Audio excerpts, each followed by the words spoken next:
Juan Ponce de Leon landed in Florida in 1513, claiming the region for Spain. For hundreds of years, Spain held on to Florida as an outpost. It protected Spanish treasure fleets sailing from Havana, up the Florida coast and across the Atlantic. It acted as a buffer against rival empires like France and Britain.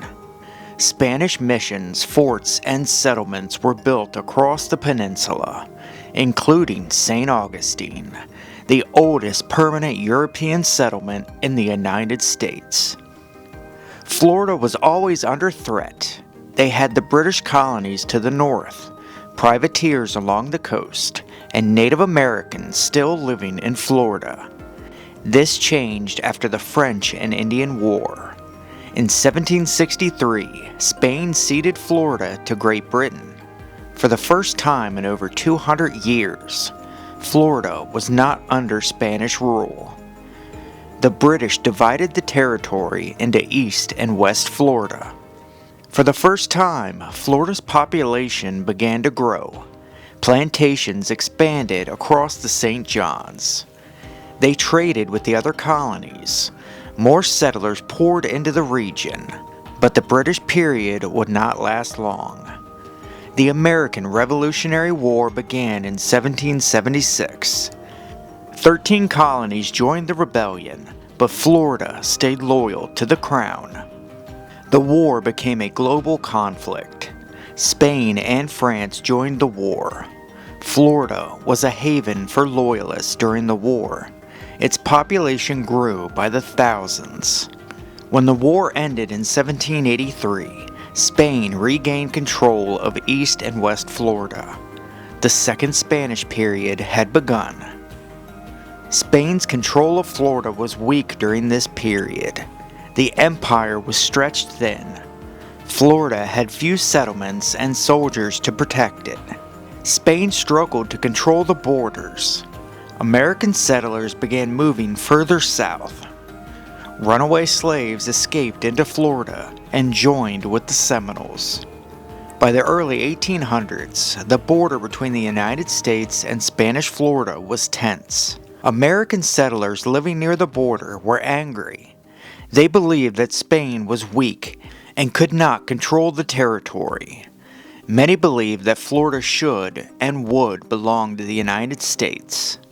There would be multiple attempts by American civilians and the American government to seize parts of Spanish Florida. One of the first attempts was by Richard Lang. He was part of a number of settlers that believed Spanish Florida should belong to the United States. They were often called filibusters. Lang and his supporters wanted a rebellion. If they succeeded, the United States would step in and claim the territory. Lang was a former loyalist during the American Revolution. He resided in the area between the St. Mary's and St. Johns rivers. His goal was to overthrow Spanish rule and bring the area under American control. He believed Spain was far too weak to stop an attack.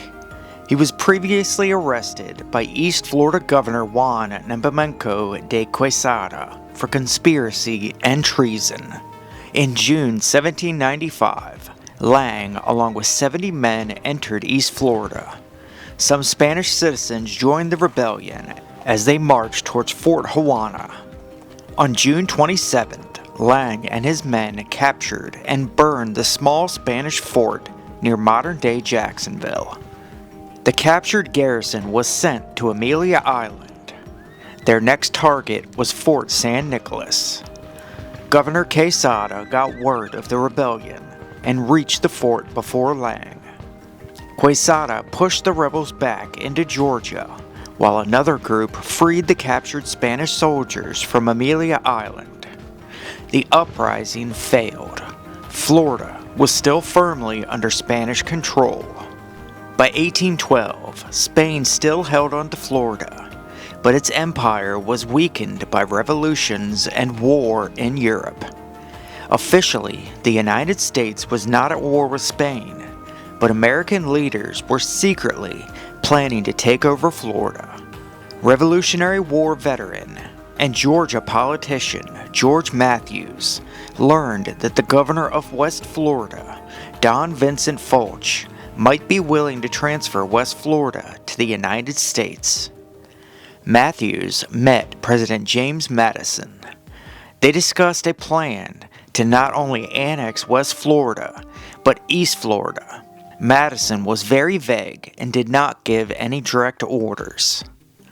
The Spanish learned that plans were in motion to seize at least parts of Spanish Florida. Florida officials wrote to Secretary of State James Monroe asking for Matthews to be arrested. Monroe replied by stating that America had a right to Florida and that East Florida should have been seized long ago. Matthews' Patriots numbered around 125 men. They made their move on the night of March 13, 1812. Matthews was supported by 9 Navy gunboats. They crossed into Spanish territory, captured land across the border, and headed for one of the most important towns in East Florida, Fernandina on Amelia Island.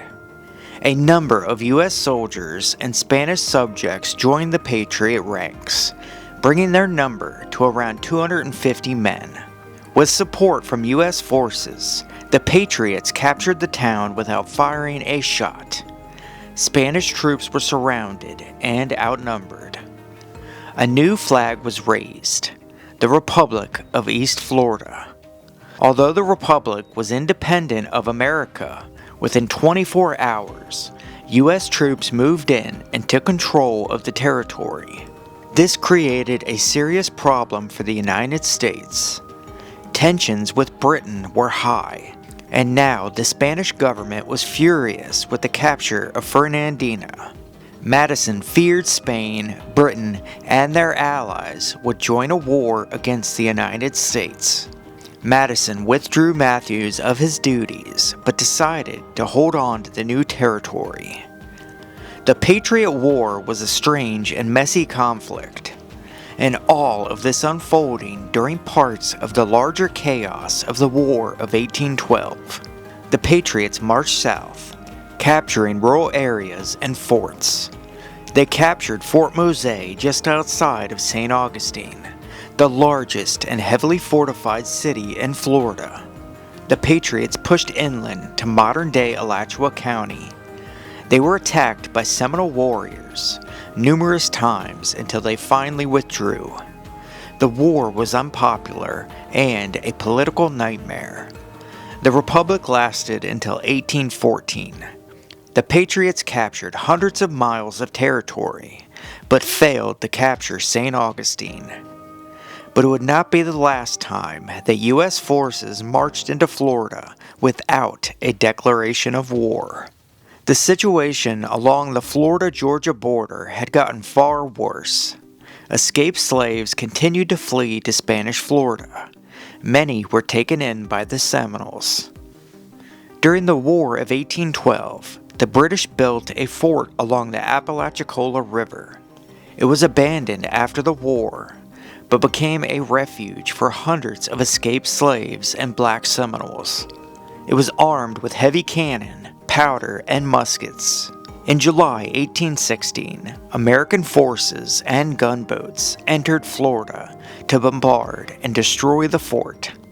A U.S. gunboat fired a single hot shot that hit the fort's powder magazine. The magazine exploded, completely destroying the fort in an instant, and killing nearly everyone inside. In March of 1818, General Andrew Jackson marched south from Fort Scott, leading a force of American troops, militia, and Creek warriors, numbering in the thousands, across the border into Spanish Florida. Again, there was no declaration of war. Jackson's forces captured and burned Seminole villages, captured Spanish towns including St. Mark's and Pensacola. They fired on Spanish forts and seized control of large portions of West Florida. In one of the most controversial decisions of the war, General Jackson ordered the execution of 2 British subjects that were accused of selling weapons to the Seminoles. Jackson left a military governor in control of West Florida and then headed for home. It was a political nightmare for many in Washington. Jackson had invaded a foreign power, executed British citizens, and captured large parts of Florida without direct orders from the government. Secretary of State John Quincy Adams was already in talks with Spain to purchase Florida. After Spain learned of the invasion, negotiations were suspended. The United States used the invasion as leverage. Just 1 year later, in 1819, the Adams-Onís Treaty was signed. Spain agreed to cede Florida to the United States. The treaty was ratified on February 22, 1821. By mid-1821, the American flag was flying over the Florida territory. After over 300 years of Spanish rule, Florida was now under American control. Florida is filled with history. For most of its European rule, it was sparsely populated and used as an outpost for the Spanish Empire. Most of Florida's history is nearly forgotten, overshadowed by larger conflicts. But history should always be remembered. I want to thank y'all for watching, folks. I hope you enjoyed, and we will see you on the next. Peace.